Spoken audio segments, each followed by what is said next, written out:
Banner placard হাতে বিক্ষোভে উত্তাল ইসরায়েলের তেল আবিব, দিচ্ছেন সরকার বিরোধী নানা স্লোগান। গাজার সশস্ত্র সংগঠন হামাসের হাতে জিম্মিদের মুক্তির দাবিতে নেতানিয়াহু সরকারের বিরুদ্ধে তাদের কঠোর অবস্থান।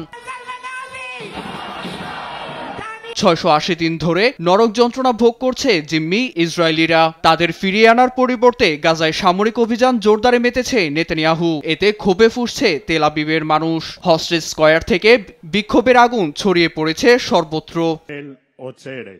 এটা প্রতিবাদ করার সময়, শুধু জিম্মিদের পরিবারের প্রতি একতা প্রকাশ করলে চলবে না। ইসরায়েলের চেতনা প্রদর্শনের জন্য গণপ্রতিবাদ গড়ে তুলতে হবে।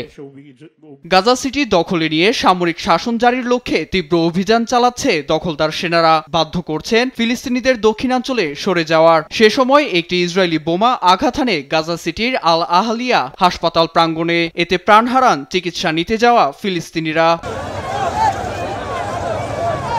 এদিকে দক্ষিণাঞ্চলে স্থানান্তরিত ফিলিস্তিনিদের কাছে অস্থায়ী শরণার্থী শিবিরের সরঞ্জাম পৌঁছে দেওয়ার ঘোষণা দিয়েছে দখলদারদের সেনাপ্রধান ইয়াল জামির। ইসরায়েলের সেনারা জানান, কেরেম সালোম হয়ে এসব সরঞ্জাম যাবে বাস্তুচ্যুতদের হাতে। নৃশংস পরিস্থিতিতে ফিলিস্তিনিদের জন্য সব ধরনের ভিসা স্থগিতের ঘোষণা দিয়েছে যুক্তরাষ্ট্র।